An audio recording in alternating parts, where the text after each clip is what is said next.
Hey everybody, in this video we're going to talk about living in Indianapolis, or at least the surrounding area, and one little thing that you really don't think about all that much until you've lived in a place for quite a while to see how it affects your day-to-day. So we're talking about the time zone in Indianapolis and just what kind of effect it's going to have on your day-to-day, so stay tuned.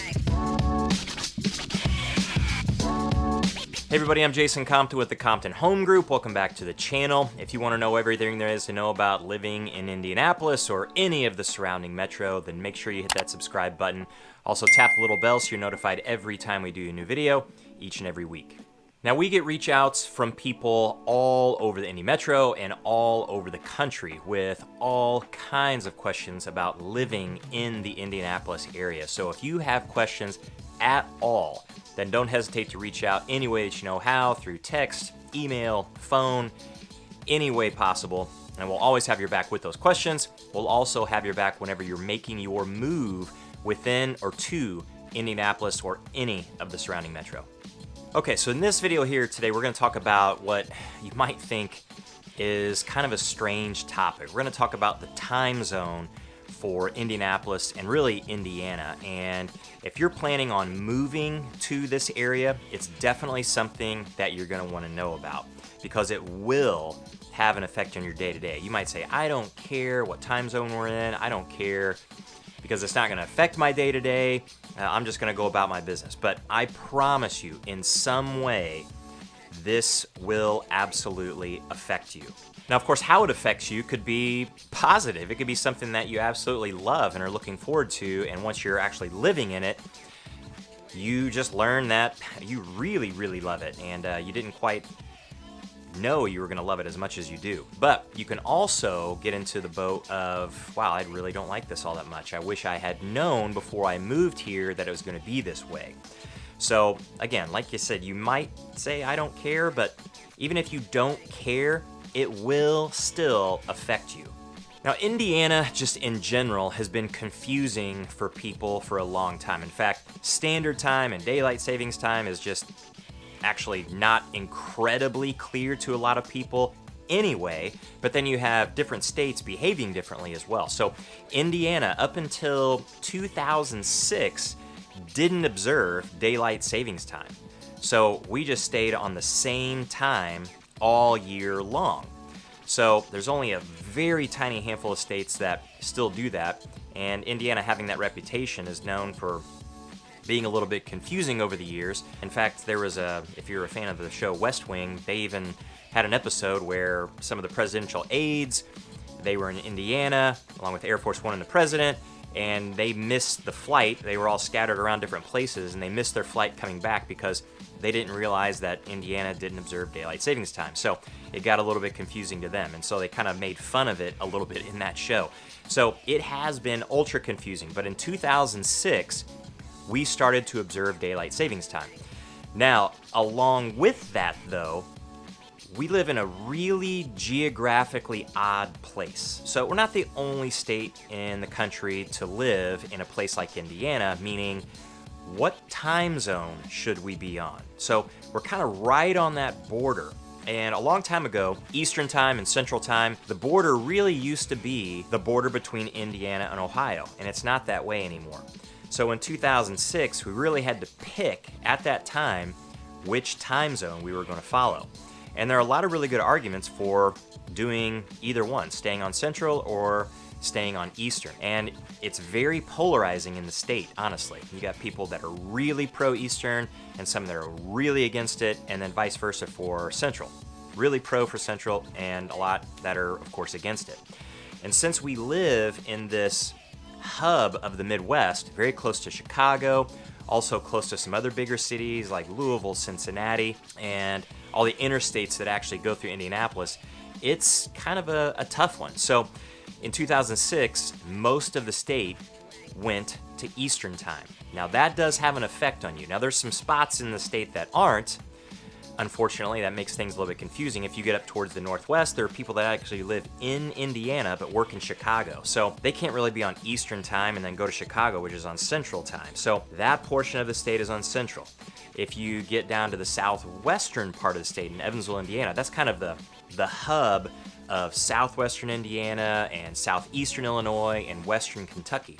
So they're all on Central. So it made sense for all the counties there surrounding Evansville to be on Central time. So another bit of confusion. But everybody else, like if you have people living across the river from Louisville, Kentucky, or very close to Cincinnati on the Indiana side. Well, Louisville and Cincinnati, they're all on Eastern time. So those people in those counties in Indiana who might commute to those cities for work, well, they wanted to be on Eastern time. So we've got this really strange split, and it's actually possible to be really far west in Indiana, but have a county further east that is an hour behind you. So that is ultra confusing sometimes if you're driving from one place to another. But that's typically not going to happen to you all that often. If you're living close to Indianapolis, you're going to be on Eastern time. So what does that mean for your day-to-day? Well, I can tell you that in the winter, when we're back on standard time, of course, we all know the difference, at least in all the states that observe daylight savings time.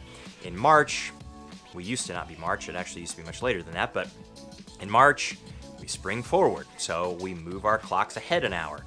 And in the fall, we fall back. We move in November backwards an hour. And that doesn't change the length of the day, not at all. The amount of daylight we actually have, it just shifts it as to when you experience it.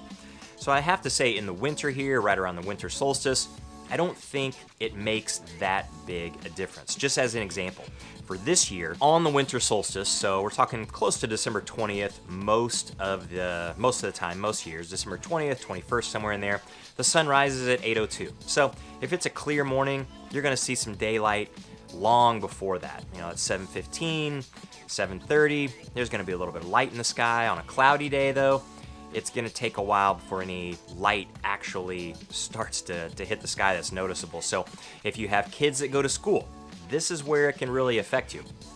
And they have to be at school by 7:30, let's say, and they're riding the bus. They're going out and standing and waiting for the bus at 6:30 in the morning or 7 in the morning. It's going to be dark no matter what. So in this particular area, we do get some snow. We get maybe a little over 20 inches a year. It's not an incredible amount at all, but we might have a snow day or two a year. But the bigger issue are the 2-hour delays. We do get 2-hour delays or 1-hour delays for school starts. So if your school starts at 7:30 and you get a 2-hour delay that day, it's going to move to 9:30. And we get 2-hour delays for maybe ice or a little bit of snow occasionally, but no canceling of school. It's just going to be delayed. Or sometimes during the winter, we'll get extreme periods of cold. So Indianapolis is not the coldest place in the country, but we'll get stretches sometimes where maybe the low that night is 0 degrees or it falls below 0. Well, schools a lot of times will delay the school day to get it to where they can have kids standing outside at the bus stop when the sun is at least up and temperatures get just a little bit warmer than they would have been maybe 2 hours prior. So that's going to affect your day-to-day, I promise you. If you have kids, of course, you're going to have to adjust your work schedule and everything else that you do on a daily basis to get your kids going for school in the winter. It'll affect you. It's definitely affected us with our 3 kids. So it's something, of course, you want to make sure that you're aware of. Then in the evening, it doesn't matter quite as much. It's going to get dark close to 5:30. I think the winter solstice this year, the sun sets, so it's the shortest day of the year with the smallest amount of daylight at 5:23 in the evening. So if it's a clear day, it's going to be light until almost 6 o'clock or so. That's not too bad in the dead of winter. So on a cloudier day, which a lot of days are in the winter, and the sun goes down, it's probably going to be dark soon after, close to that 5:30 mark or so. Now, being on daylight savings time during the summer and the summer solstice and the months that surround the summer solstice, so getting into May, all of June, and then around June 20th, June 21st or so each year, that's when the solstice is, the longest day of the year, the most amount of daylight, and then we get into July and even August. But that May, June, July, boy, especially if you have kids, this will affect you. It is unbelievable. So from talking about this, I'm probably fairly certain you can guess which side of the fence I'm on as far as Eastern or Central Time goes. I think we're far enough west where we should be on Central Time. Of course, I know we'd be close to that leading edge of Central Time, kind of the extreme of that, but I don't like being on the back of Eastern Time, the latest Eastern Time zone, or the furthest west that you can possibly get in it, because of this reason. So right around that summer solstice, the longest day of the year, and of course the weeks before and the weeks after, the sun usually comes up around 6:30. I think on the solstice it's 6:16 this year. So of course before that, half an hour before that on a clear day, 5:45, you're going to start seeing some light in the sky. And it's pretty nice in the morning to have, when you get up in the morning, to be light outside, so you don't have to fight off all the desires to be back in bed anymore that you have to, especially when it's dark out. It's a lot easier to stay in bed. So it's light, helps you get up. But the thing that's tricky is when the sun goes down. The sunset on the summer solstice is 9:16. So that means the sun is just dipping below the horizon at 9:16 p.m. Now we've got a period of time after that. There's actually several different twilights, names. There's civil twilight, there's nautical twilight, and there's astronomical twilight. So astronomers looking up at stars, they know they won't be able to see all the stars because the sun is still getting in the way, even though it's below the horizon, until well after 11 p.m. Now, at that point, it'll look dark to you for sure. But right around that time, you will still, on a clear day, have light in the sky at 10 o'clock at night. So if you have kids that go to bed at 7:30, 8:30, 9 o'clock, it, on a summer day, is going to be extremely bright out. They're going to ask you, why in the world are we going to bed so early? It's obviously still daylight out. You know, it's 8 o'clock in the evening, and you could potentially still have almost 2 hours of daylight left. So at 10 o'clock, of course, it's beginning to get dark, but you can still see well enough outside to say that it's not quite dark yet. It's going to take quite a few more minutes before you actually get to that point. So blackout shades, you're going to need them, no doubt about it. And if you go to bed early, then you're going to have to go to bed in the daylight. So me personally, I just cannot go to bed whenever the sun is still in the sky. It just doesn't feel natural to me, and I feel like I'm missing out on something. I like to have a little bit of darkness to unwind and really kind of physiologically get myself ready for bed. So I have difficulty getting to bed in the summer at a decent hour. Usually it ends up being kind of late, and then of course you just get behind on your sleep because it gets light fairly early in the morning, and of course you have to get up anyway. If you have kids, you're definitely getting up. If you don't have kids, you're still getting up because you got to go to work, or you have to just get on with your day.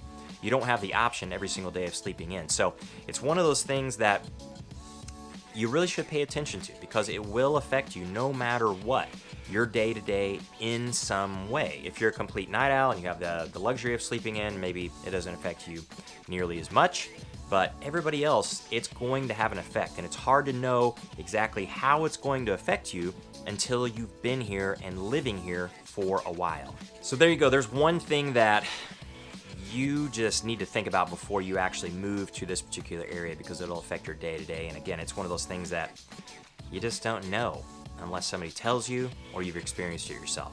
So if you have questions at all about anything Indianapolis or the surrounding metro, make sure you reach out any way that you know how. And until the next one, we'll see you later.